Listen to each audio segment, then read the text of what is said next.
Hey friends, hope you guys are living your best lives even though we're still staying at home in quarantine. Stay safe. Today's video, I'm going to be talking about how you can make your own coil clips. So I actually thought of doing this myself, even though I've seen a few videos going all the way back like a few years doing this, because I bought the productivity pads from Erin Condren since I'd already bought the academic planner, but I decided I wanted to try an hourly layout for days that needed it. So I wanted to figure out a way to get these in there without having to buy a whole new agenda. So I'll be showing you how to do that for the Erin Condren planner and pretty much any other spiral bound planner, with this being a blue sky one that I bought from Walmart. So you can do it in a D-ring one too. So let's get started.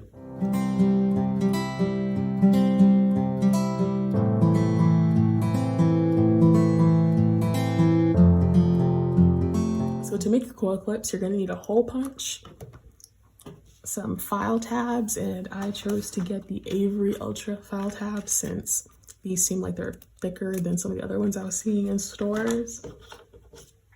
Washi tape is optional if you wanted to try to decorate it or reinforce your coil clips. And then also a tape runner. This one is a permanent adhesive runner from Tombow, but even a repositionable tape could work too, and you could also use glue dots.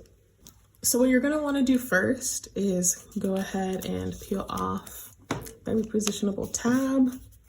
And I'm just going to have a flashcard stand-in for what you might want to put in your planner so that that sticky part doesn't get too dirty while you're working on this. And I decided to go ahead and get the, I don't know if you can see it that well, these are the 3 by 1.5 inch tabs, just because I knew pretty much anything that I put in here was not going to be smaller than an index card, so I'd rather have it wider so it actually holds on to the papers that I'm putting inside.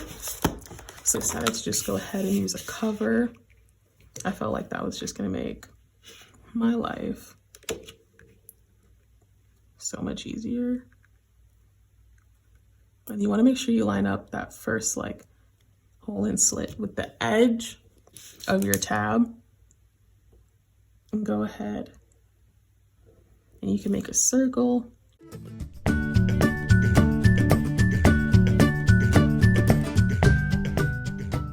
now you've got the holes in there.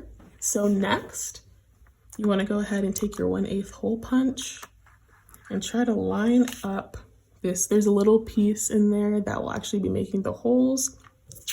You want to line that up over the circles that we just drew.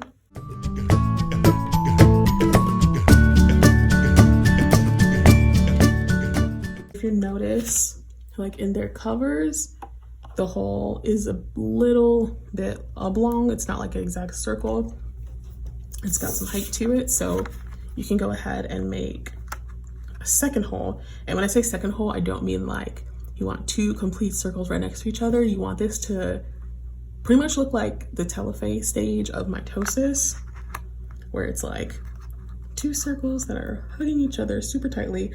Like you want at least 50% of the circles to overlap so that it's not too long.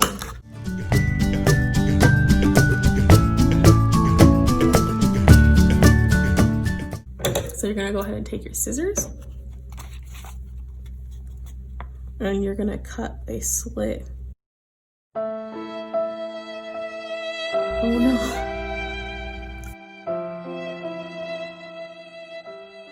But this should still work. So you'll go ahead and cut in the middle of that circle.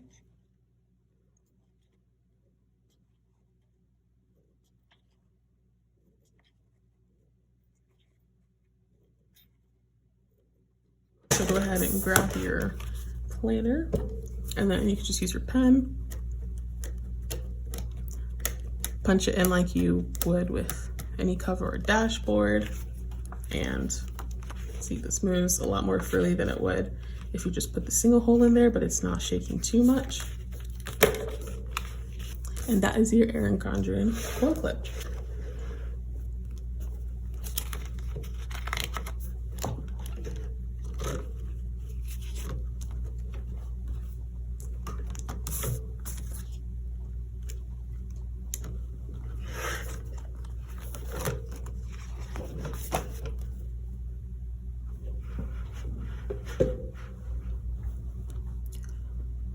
So another way to do this, if you wanted to make a coil clip but with something that's a little bit more sturdy, you can go ahead and use a piece of cardstock to do this instead of file tabs. This is just something that I think comes with pretty much anytime you order for the first time from Erin Condren.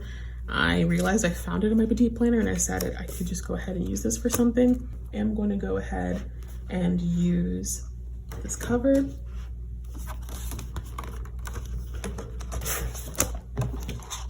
So you can go ahead, you can actually cover this with paper, or if you have thick washi tape. I don't buy thick washi, I usually just use these thin rolls, but you can cover it with paper if you just want to see what this says here. Either way you want to do it.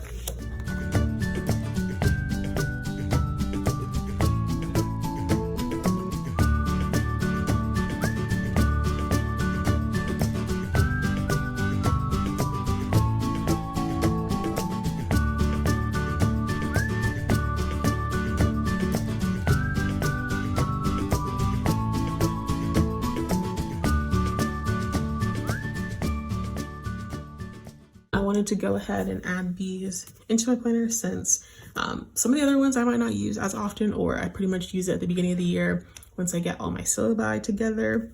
But this one would be awesome because it's sticky notes, but I could need it on any day. So I'm gonna go ahead and put them on here. But what I'll do first is, you wanna make sure it's in your planner first. You can go ahead and use a tape runner. They are pretty permanent. I tried using it and taking the paper off and it might rough up this paper, which probably isn't the worst thing in the world since no one's really gonna see it.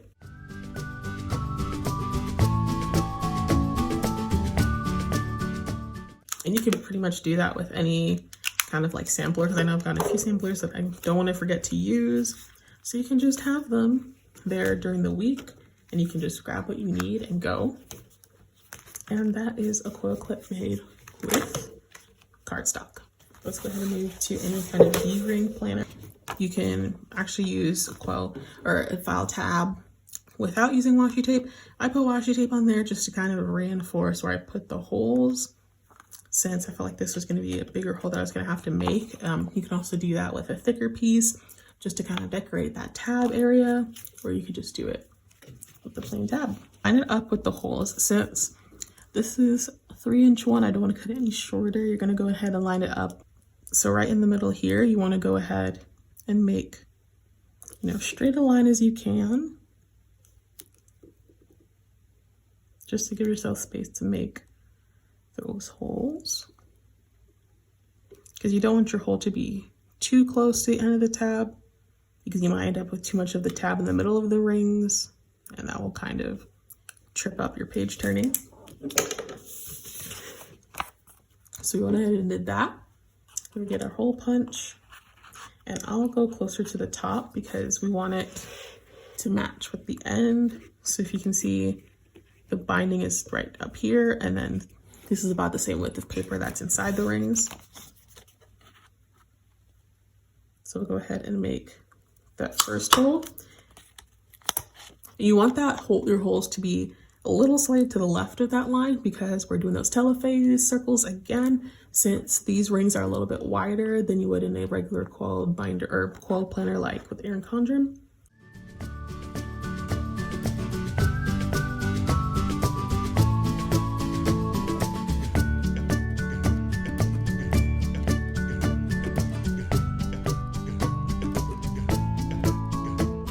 And you've got your ring binder, coil clip.